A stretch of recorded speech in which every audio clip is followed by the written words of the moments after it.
Assalamualaikum warahmatullahi wabarakatuh. Hamdan syukran lillah, salatan wa salaman ala rasulillah wa ala alihi wa sahbihi wa mawalah.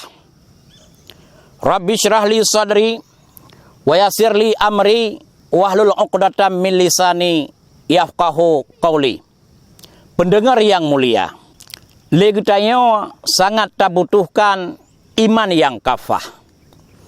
Pakan iman getanya haitim sempurna, pasang surut, uraya menawa, singgah mendeh, bahkan wate terbaca ayat yang menjelaskan tentang neraka, getanya haitim ru ya mata.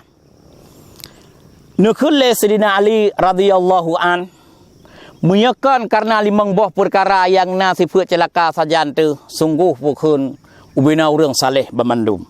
Laula khamsa khisalin la saran nasu kulluhum salihin. Jikalau bukan karena sifat 5 perkara yang celaka, sungguh adalah manusia semuanya saleh. Jadi karena nasib 5 buahnya bak diri getanya, sehingga le getanya haitim sempurna iman yang sempurna betul-betul. Yang pertama, salah satu daripada yang 5 yaitu qanaatul bil jahli. Membiarkan dirinya di dalam kebodohan. Membiarkan diri di dalam kebodohan adalah sebuah dosa yang sangat raya. Sehingga tarkut ta'allum kabirah, meninggalkan menuntut ilmu, itu dosa yang sangat besar. Lihat katanya tak fikir dosa raya, tinggal sembahyang, tinggal puasa, yang nada depu, hana tabuh jakut, tak cemu ciwa, tak muzina. Padahal membiarkan diri dalam kebodohan jauh lebih raya dosa ketimbang dosa-dosa yang bunuh. Yang salah satu daripada 5 sebab getanya hanitim sempurna iman. Yang kedua, legetanya wahirsut alat dunia. Sangat rakus terhadap dunia. Loba taat kepada dunia. Padahal kalau tahu dalam kitab-kitab Minhajul Abidin, hubbud dunia ra'su kulli khati'atin. Mencintai dunia adalah ulai segala kesalahan. Dosa termasuk yang rayu taat adalah galak kepada dunia.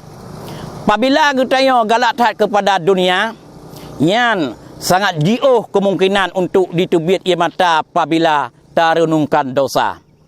Lagi tanya padahal untuk petubit ia mata ini dalam dunia cukup perle karena yang ia mata yang tak petubit lagi tanya wate tak taubat daripada dosa yang dipadam apui neraka.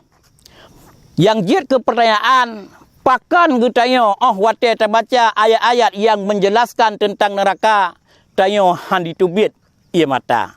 Padahal neraka lempah pudih.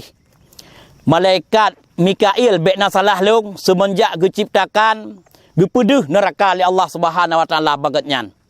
Mulai sejak uranyan gatnyan hanane kem sampai uranya. Ya takut getik kenan oleh Allah. Wajar takut ju malaikat Mikail kalih gedengar kalih ge langsung kiban pedihnya neraka. Namun nasiro anak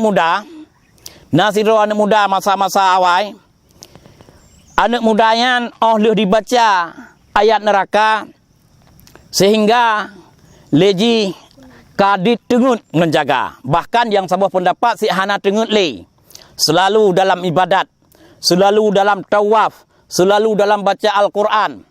Sehingga truk lamian istirahat oleh anak mudanya ditayang bak tua ni pakon sampai lagian.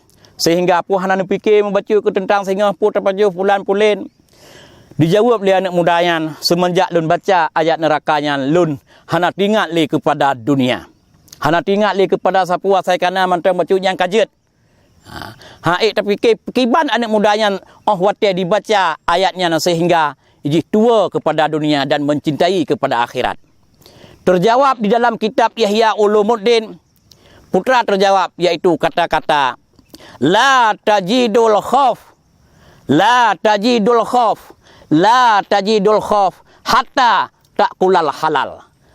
Han merempak saboh ketakutan ataupun saboh keinsafan yang ditebit imata sehingga yang terpajuh li kita bermuci harta yang hala.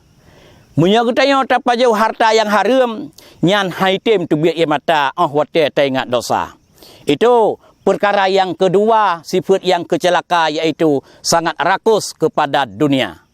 Yang kelima iaitu sebuah sifat yang paling celaka wasyuhul bil fadli. Orang yang pelit terhadap kelebihan, yang pelit terhadap kekayaan, yang pelit terhadap harta yang kalebih. Harta na kepusinggah li Allah bahkan lebih, tapi kreat untuk menginfakkan kepada orang yang hak tak infak. Syurga haram kepada orang kaya yang kreat. Pakon kreat karena kita cinta tak kepada harta, karena kita cinta tak kepada dunia. Menan sifat salah sabah daripada sifat celaka iaitu kita apabila na lebih kreat. Menan kreatnya iaitu sabah sifat daripada sifat celaka. Yang keempat sifat celaka yang na bak diri-diri insan sehingga insan haitem insaf, insan haitem tubik imata wa ingat kepada dosa, wariya'u fil amal. Ria di dalam berbuat amal kebajikan. Sabah karton tajuk tarimi ke gop ka selfie bak Facebook. Sabah semen tamu sedekah kepada masjid you tulis nalung lam lemboisa. Nyan gekun dengan ria pada beramal. Menyekutanya ria pada beramal kan semata-mata karena Allah nyan wate ingat dosa haitem tubik imata. Karena yang adalah sifat daripada sifat celaka. Yang kelima sifat daripada sifat celaka iaitu wa ijabul birra'i, iaitu ujub menganggap dirinya besar. Ote tak ugop saka kau butayo lah pokon sakakan ia tu. Tacok pokon sabah kesimpulan. Legu tanyo munyona limbang boh sifat nyan saja ataupun salah sabah daripada limbang nyan sifat celakanya nyan legu tanyo hanjut kepada orang yang saleh. Hanjut kepada orang yang beriman yang sempurna. Demikianlah tausiah singkat daripada ulun tuan. Lebih dan kurang ulun tuan laki wabillahi taufiq wal hidayah. Assalamualaikum warahmatullahi wabarakatuh.